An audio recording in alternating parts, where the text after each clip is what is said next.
আসসালামু আলাইকুম, কেমন আছেন সবাই? বয়সের সাথে সাথে যতই নিজেকে পরিবর্তন করেন তারপরও কিছু মানুষ দোষ খুঁজে বের করবে। আমি কেন আমার সন্তানদেরকে দেখাই না, আমার শ্বশুর শাশুড়িকে দেখাই না, কেন আমি বোরকা পরি না, কত প্রশ্ন আপনাদের মনে। একটু ভুল করলে মানুষ আপনাকে অনেক কথা বলবে। যখন অভাবে ছিলাম, না খেয়েও থাকতে হয়েছে, তখন কিন্তু কেউ সাহায্য করেনি। তাই অন্যের কথা বাদ দিয়ে নিজেকে নিয়ে ভাবছি। জামাই বলছে আজকে দুপুরের খাবার বাসায় খাবে, তাই সকাল সকাল রান্না করতে আসছি। পরিবারের জন্য সে রাত দিন কষ্ট করে, কিন্তু 3 বেলা খাবারই খেতে পারে না বাসায়। সে আজকে দুপুর বেলায় বাসায় চলে আসবে শুনে একটু সন্দেহ লাগছিল। মাছ রান্না বসিয়ে দিয়েছি, কিন্তু ক্যামেরা অন করতেই মনে ছিল না তার কথা ভাবতে গিয়ে। রান্নার ফাঁকে আবার ঘর গুছিয়ে নিচ্ছিলাম।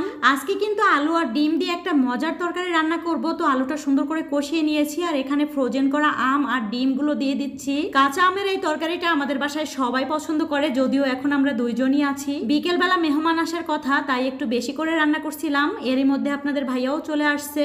এসেই বলতেছে এই জিনিসগুলো তুমি পড়ো, একটু দেখি তোমাকে কেমন লাগে। কোনোদিন আপনারাও হয়তো এভাবে আমাকে দেখেন নাই, তাই ভাবছি আপনাদের সাথে একটু শেয়ার করি। কেমন লাগে অবশ্যই বলবেন। শুধু একটা না, আমার জন্য কয়েকটা প্লাজো খিমারের সেট নিয়ে আসছে। একটা বোরকা পরে বছরের পর বছর পার করেছি, কখনো ভাবি নাই জামাই তার নিজের ইনকামের টাকা দিয়ে আমার জন্য এতগুলো জিনিস একসাথে এনে দিবে। জামাইয়ের সাথে কিছু কথা বলতে গিয়ে আমার কান্না চলে আসে। যখন জামাই বেকার ছিল, সবাই নতুন নতুন ড্রেস পরতো আর আমি শুধু চেয়ে চেয়ে দেখতাম, কখনো পরতে পারতাম না। এই খিমার এবং প্লাজো সেটের কাপড়ের কোয়ালিটি অনেক অনেক ভালো। লেস দিয়ে চারপাশে অনেক সুন্দর করে ডিজাইন করা ছিল, আর সব থেকে বড় কথা অনেক সহজেই পরে বাইরে বের হওয়া যায়। হাতে সময় না থাকলেও কোনো অসুবিধা নাই, খুবই সহজ এর পরার নিয়মটা। জামাই এগুলো অর্ডার করেছিল তাওফিক মার্ট ফেসবুক পেজ থেকে। আজকে তো আমি আমাকেই চিনতে পারছি না, তো জামাই বলতেছে তোমাকে তো চিনাই যাচ্ছে না। খুবই আরামদায়ক সফট লিলেন কাপড়ের মধ্যে এই খিমার প্লাজো সেটগুলো আছে। একটু কাছ থেকেই দেখিয়ে দিচ্ছি, আপুদের পছন্দ হলে আপুরা ভাইয়াদের পেজ থেকে নিয়ে নেবেন। আমি ভাইয়াদের পেজ লিংক আমার ভিডিওর উপরে দিয়ে দিব।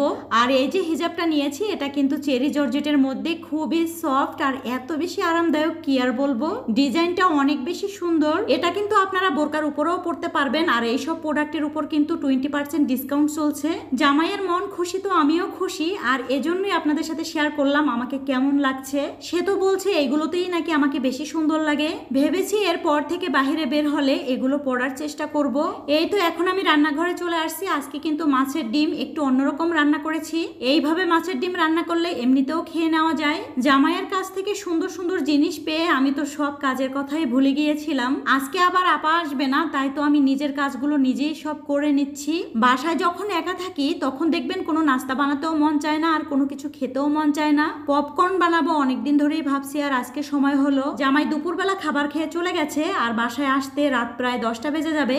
তো একা একা আমি এগুলো বানিয়ে নিচ্ছিলাম। যাই হোক, তো সবাই ভালো থাকবেন। আজকের ভিডিওটি এ পর্যন্ত।